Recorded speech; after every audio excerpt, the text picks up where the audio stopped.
On a volonté de mener un processus électoral opaque. Et Père, merci d'avoir fait que leur crime ne soit pas parfait. On va commencer par là, parce que nous sommes venus ici, comme dit Augustin Matata, en politesse. Ce n'est pas ça ce que nous avons demandé. On vous a demandé une réunion entre les candidats présidents de la République et la CENI pour se fixer, se convenir des règles du jeu. Et vous venez ici comme si vous amenez les écoliers, vos écoliers au zoo et leur dites voici les espèces d'animaux qui existent dans le monde. Non. Ça c'est quoi exactement ça? Mais regardez, M. Kadima, membre de la CENI, voilà les rapports des 68 pages de l'OIF. Voilà comment l'OIF fait la synthèse. En 3 lignes, on dit ceci: un fichier électoral inclusif, c'est le fichier de 2018, exhaustif et actualisé, mais perfectible, et donc nécessitant des améliorations et a fait l'objet des recommandations à court et moyen terme en vue notamment de son affichage provisoire pour permettre d'aboutir à des listes électorales définitives conformément à la loi. 68 pages. Vos amis ont fait un audit RPG ici, c'est un champ de 137 pages. 137, il n'y a rien. Dans ce document, il n'y a même pas le nombre d'électeurs qui ont été enregistrés par la CENI. Il n'y a pas une recommandation pertinente. La recommandation qu'ils ont donnée, veillez donner aux candidats président de la République une liste expurgée pour monter la confiance. Et vous ne l'avez pas fait. Vous ne l'avez pas fait. Le 30 juin, vous nous avez dit que vos auditeurs ont demandé des noms de liste. Je vous avais dit que c'était une exigence légale. Allez consulter les articles 6 et 8 de la loi électorale. Donc, nous sommes là, nous sommes venus ici et vous nous présentez cela. Vous dites ici que vous avez dépensé déjà 800 millions de dollars et au total vous allez en recevoir 1,1 milliard pour ces pays où les gens souffrent. Il y a 27 millions de Congolais qui cherchent à manger. On cherche de l'argent, on ne trouve pas.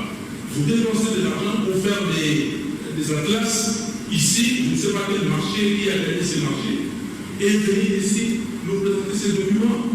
Monsieur Kadima, les fichiers électoraux, c'est l'essentiel, c'est la base des élections. La question que je vous pose, est-ce que nous irons aux élections avec 43 955 181 électeurs ou comment? Pourquoi je pose cette question? Aujourd'hui, vous avez recommencé le processus d'enrôlement des électeurs. Il y a des gens qui vont pour se faire délivrer des duplicata, ils arrivent là-bas, ils ne trouvent pas leur nom. J'ai fait l'expérience même ici chez vous. J'ai envoyé 10 cartes d'électeurs, parce qu'on peut le faire ici. J'ai reçu 4 où on a trouvé les noms. Et les autres, on n'a pas trouvé les noms. Et à la cité, quand on ne trouve pas les noms, on demande à ces requérants de remplir une nouvelle fiche. Donc, ça devient un nouvel électeur. Nous avons réduit combien d'électeurs? Et qui est fou dans ce pays, dans ce monde, pour accepter d'aller dans un processus où on ne connaît pas le nombre d'électeurs? Moi, je vous ai dit, et je le répète, on vous a utilisé parce que vous êtes spécialiste d'observation électorale, vous connaissez toutes les fraudes qui existent en Afrique et vous venez ici pour poser ces fraudes-là. Parce que l'imprimante thermique a été utilisé à dessein et vous saviez que les données, les écritures allaient disparaître. Pourquoi maintenant vous êtes à tel demande normale? Donc, je vous pose une question. Dites-nous, à la date d'aujourd'hui, dans combien d'antennes vous avez déployé cette liste? Combien d'antennes ont déjà reçu les listes et combien d'antennes ont fiché ces listes? Et dites-nous pourquoi vous avez violé intentionnellement, délibérément, les articles 6 et 8 de la loi électorale. Franck Diongo vous a cité ces articles et je ne les viens pas. Pourquoi vous les avez violés? Ici, c'est une violation flagrante. Et dites-nous, je vous donne un exemple, j'ai beaucoup d'exemples ici, il n'y a pas de temps. Il y a un centre qui avait envoyé 950 électeurs. La liste qu'on amène là-bas reprend seulement 26 électeurs. Ok? Comment vous justifiez ça? Je vais vous donner d'autres cas. Et vous venez de le dire que nous avons organisé l'enrôlement pour ne pas exclure les électeurs. Si l'épopée des cartes nous montre que c'était fait intentionnellement, et maintenant, dites-nous, dans combien de temps vos requérants ou les requérants, ceux qui veulent des duplicata, vont avoir leur duplicata? 1. 2. Quand est-ce que maintenant vous allez publier la liste définitive? Votre représentateur tout à l'heure a dit ce qui nous intéresse, c'est 15 jours avant on publie. Non, ce qui nous intéresse, c'est le respect scrupuleux de la loi. Déjà, vous avez violé la loi portant identification et enrôlement des électeurs dans son article 39. Parce que l'article 39 disait que vous devriez publier des listes provisoires après l'enrôlement d'électeurs. Vous ne l'avez pas fait. Donc, nous sommes ici, on est traînés comme ça, comme des moutons de panique, et nous devons aller le bon.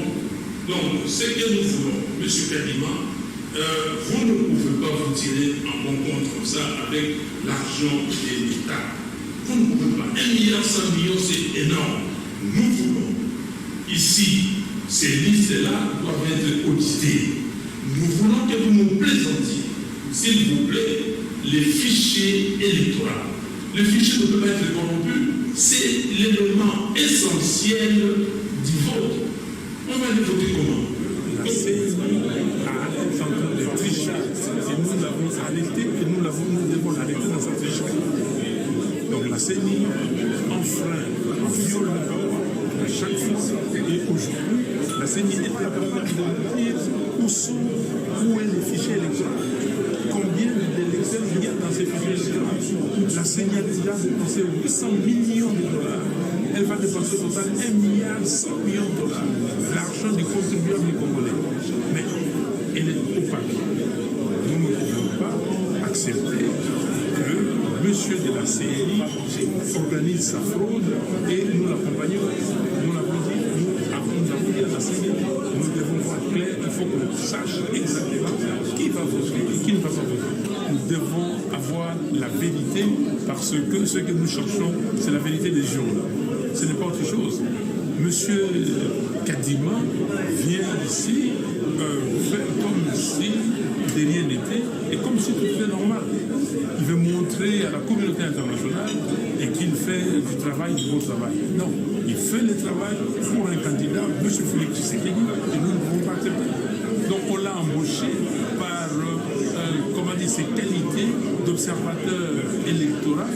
Et comme il a observé ailleurs, il connaît toutes les techniques de tricherie. Il veut maintenant montrer ici comment tricher aux élections. Pourquoi il a acheté les imprimantes thermiques? Pourquoi aujourd'hui il achète des imprimantes normales? Vous voyez la supercherie? Merci.